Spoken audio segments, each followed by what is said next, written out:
Indonesia, maju musingkan untuk negara.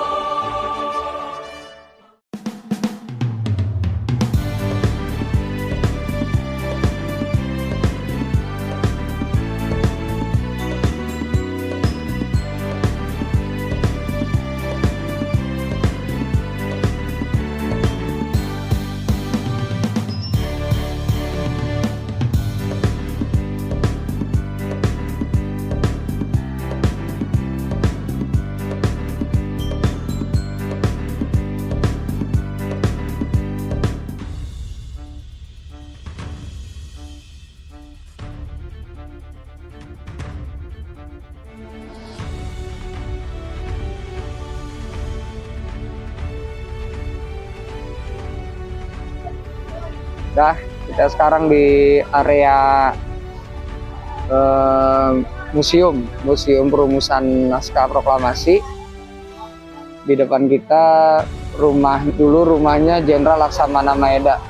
Oke, yuk kita masuk yuk.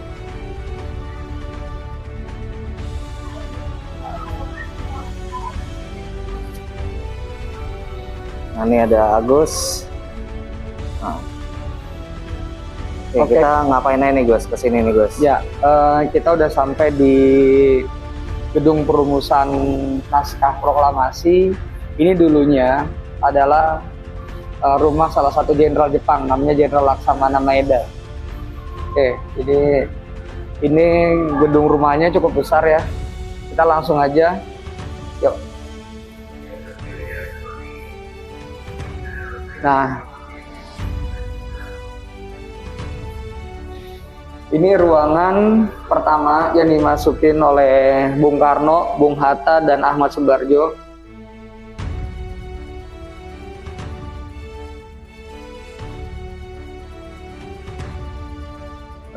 Pada tanggal 16 Agustus -1 sebelum Indonesia merdeka, Bung Karno, Bung Hatta, dan Ahmad Subarjo diterima oleh Laksamana Maeda, Laksamana Muda Tadashi Maeda atau Laksamana Maeda di kediamannya pukul 10 dari Karawang, dari Rengas Dengklok.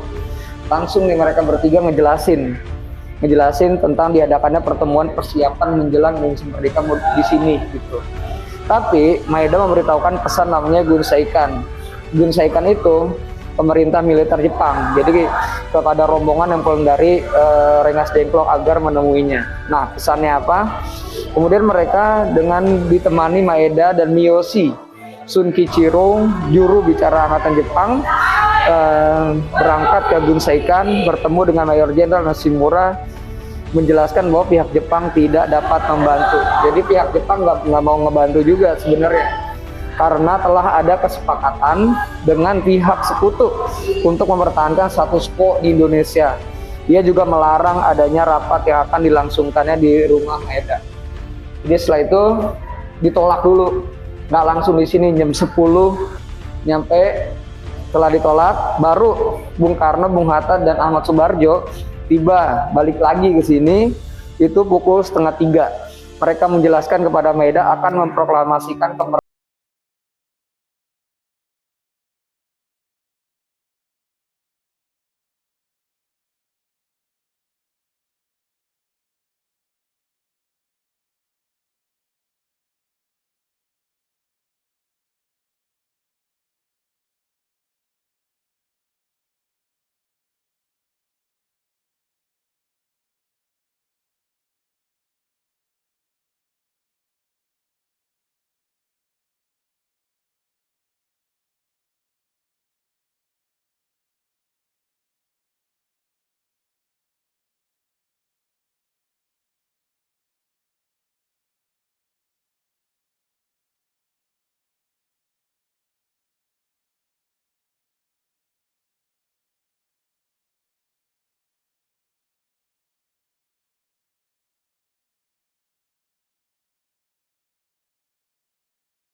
Ya, kurang lebih seperti ini suasananya.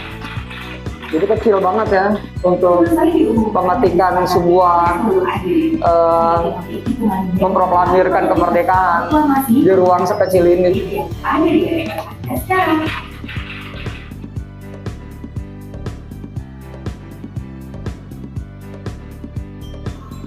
Ini tempat apa Gus? Nah, ini enggak ada terangannya pengesahan naskah proklamasi. Di sini ruangannya. Jadi konsep yang udah diketik sama Sayuti Malik yang sebelumnya dirumuskan oleh Bung Karno, Bung Hatta dan Ahmad Subarjo dibawa ke Serambi Muka ini di sini menemui para hadirin ya, ada golongan muda di sini udah pada menunggu. Kemudian Bung Karno membacakan rumusan pernyataan kemerdekaan yang telah dibuat itu secara perlahan-lahan. Jadi bacanya pelan-pelan dan berulang-ulang supaya apa? Supaya masuk ke otak.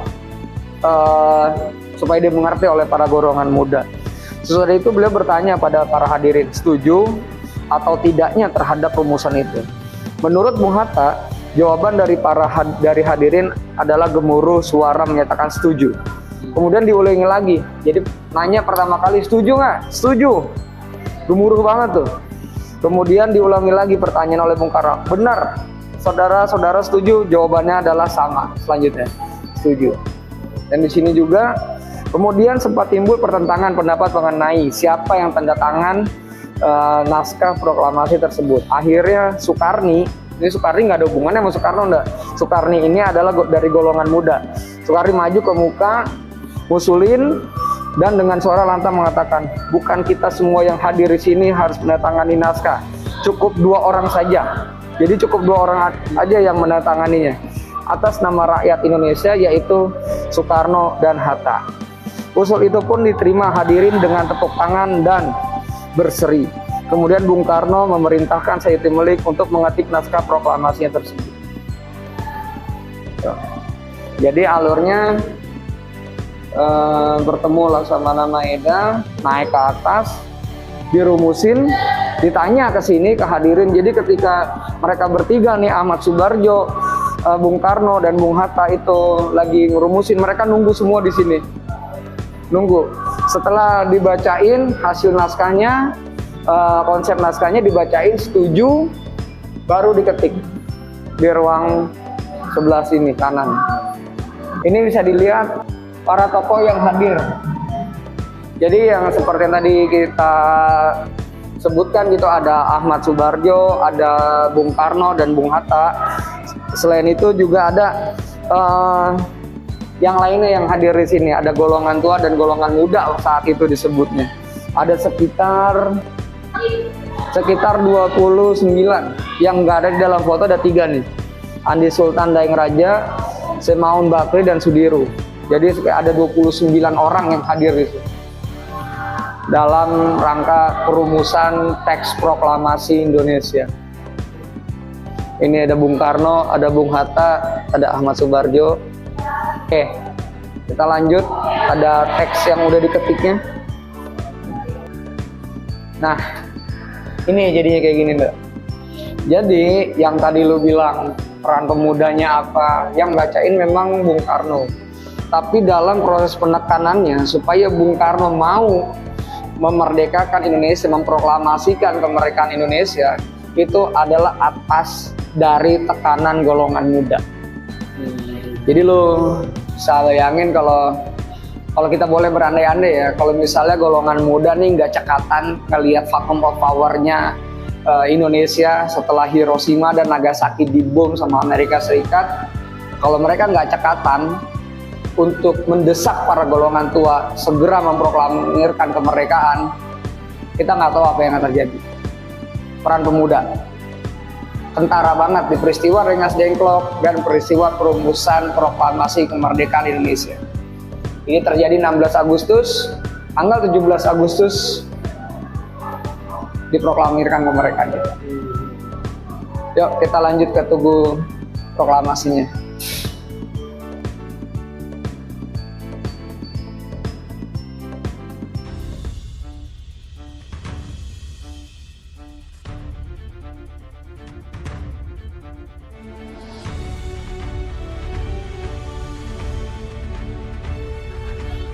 lo bawa kemana gue lagi nih, Gus? Sebelumnya kita udah ke Museum Sumpah Pemuda. Yes, benar. Terus kita juga udah ke Rumahnya Museum Perumusan Teks Proklamasi. Rumahnya siapa kemarin? Laksamana Maeda. Laksamana Maeda. Nah sekarang setelah proses itu rumusan teks proklamasi di sini, ndak. Ini tempat bersejarah banget. Di sini tempat dibacakan teks proklamasi yang menjadi ikrar kemerdekaan untuk bangsa Indonesia, ndak. Berarti malamnya diketik, paginya ke sini. Betul. Jadi pendiri bangsa kita sama golongan pemuda saat itu pemuda itu nggak ada yang tidur, ndak. Begadang mereka. Mungkin ada tidurnya, mungkin nggak diceritakan sama siapa, sebentar lah. Tapi kalau kita lihat alurnya, dini hari gitu. Dini hari mereka merumuskan proklamasi, teksnya sekarang di 17 Agustus 1945 itu dibacakan langsung. Tapi ini tempat kedua ternyata, enggak. Tempat kedua dari? Maksudnya gini, jadi awalnya itu bukan di sini. Oh, Rencana pembacaan teks proklamasi ini bukan di sini. Ini namanya Jalan Pegangsaan nomor 56 dulu. Jadi dulu mau dibaca ini tuh di lapangan IKADA, Ikatan Atletik Jakarta. Kalau sekarang kita bilang Monas lah. Oh, Monas. Monas. Monas dulu tuh IKADA. Betul. Nah, tapi di situ rawan rusuh sama tentara Jepang, makanya dipindahin ke sini. Oke, Ndak. Ini juga ada pengunjung-pengunjung. Di sini, Ndak, tempat dibacakan, dan di sini ada patung Bung Karno dan Bung Hatta, proklamator kita. Mereka berdua yang membaca, yang baca Bung Karno, didampingin sama Bung Hatta. Yuk kita deketin yuk.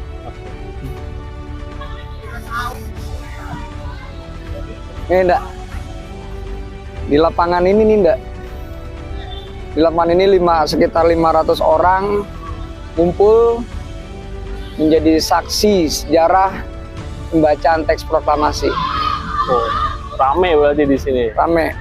Dan itu udah tersiar kabar melalui radio-radio bahwa Bung Karno dan Bung Hatta bakal ngebacain ikrar kemerdekaan kita di sini. Di tempat bersejarah banget. Oke, kita dekat.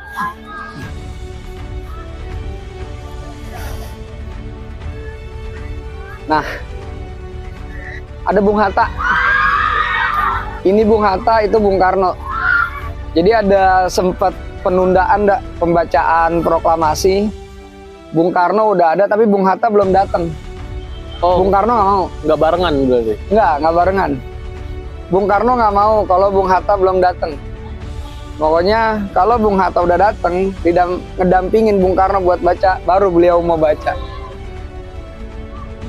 Sohib lah ya, sohib. Sohib. Mereka memang menjadi pendiri bangsa kita.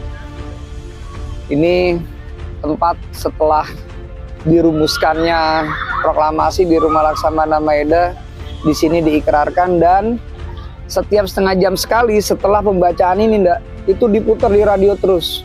Oh, diulang-ulang ya? Supaya apa? Supaya saudara-saudara kita dari Sabang sampai Merauke itu benar-benar bisa mendengar, wah di Jakarta udah mengikrarkan kemerdekaan nih, udah memproklamasikan kemerdekaan. Bung Karno yang baca dan Bung Hatta. Jadi valid informasinya. Gitu. Ayo kita deketin lagi. Nah.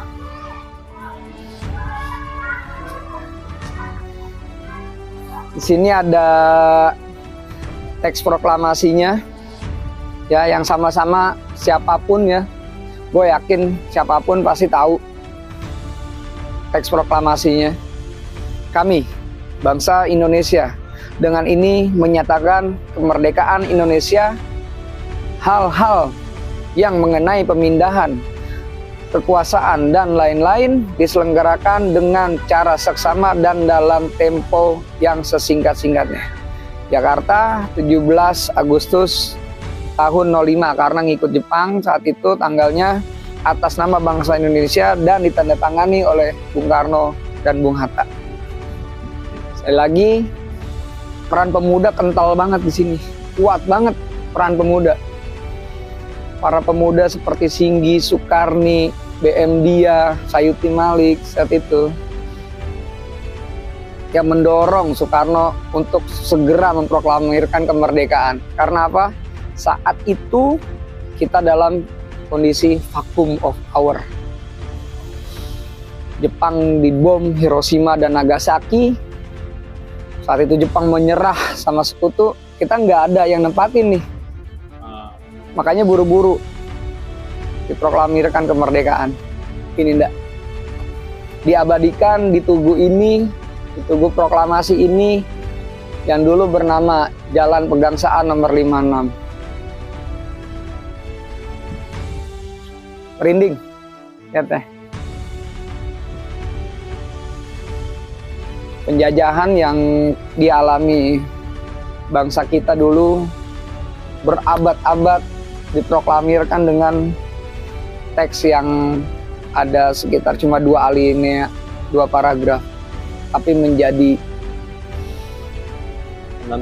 penentu puncak daripada perjuangan pahlawan kita. Dan yang kemarin ketika lu tanya tentang peran pemuda, ya inilah Kongres Pemuda di Museum Pemuda diabadikan 28 dan 29 Oktober. Sumpah Pemuda, pemudanya udah oke, udah kompak. Merdekalah kita. Mudah-mudahan sekarang peran pemuda juga semakin kentara, semakin kuat. Bukan untuk kemerdekaan, kan mungkin kita udah merdeka, tapi sekedar menjaga kemerdekaan itu tetap ada. Bagaimana kita menjadi tuan rumah di rumah sendiri. Iya.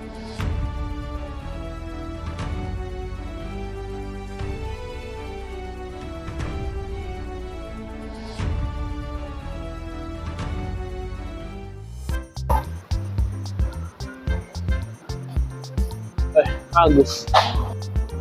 Nah, Gus. Sekarang gue udah balik loh. Belum. Santai dulu ndak. Kalau ngantuk, bahaya kalau jalan. BTW, gimana kemarin perjalanan kita ke museum-museum? Luar biasa banget, Gus. Gila. Banyak yang gugur buat kemerdekaan Indonesia ya. Itu baru berapa? 3 tempat doang. Masih banyak museum yang bisa kita kunjungin. Buat motivasi kita ndak. Kalau kita nggak tahu sejarah, dari mana motivasi lo buat mencintai negara ini? Nah, jadi kemerdekaan ini ndak yang diraih mahal harganya. Iya, pemuda-pemuda dulu mentalnya kuat-kuat ya. Sampai bikin kongres, sampai bikin sumpah tuh yang bikin getar penjajah. Bukan cuma mental ndak yang kuat, fisiknya juga kuat. Cuma punya mental kuat, tapi fisiknya lemah. Gak peduli deh bentuk fisiknya gimana, tapi yang penting punya semangat sama kuat. Masih kurang, Gus. Selain punya mental kuat, fisik kuat, kita juga harus kaya. Percuma ngemis kita kalau ekonomi nggak kuat. Luar biasa. Satu lagi ndak, selain punya fisik mental yang kuat, terus ekonominya juga kuat. Satu lagi, kita mesti paham sama sejarah kita. Sejarah bagaimana Indonesia bisa merdeka. Kalau kita nggak tahu, pengetahuan kita nanti diobok-obok, diacak-acak. Jadi kita memang mesti paham. Jadi Indonesia tuh butuh orang yang cinta tanah air, fisik mental yang kuat, ekonominya kuat. Supaya apa? Supaya kita bisa jadi bangsa yang mandiri. Jadi tuan rumah di rumah sendiri. Dan mudah-mudahan kita jadi bagian dari perjuangan itu. Yuk, balik malam. Kapan-kapan kita keliling lagi nggak museum? Siap.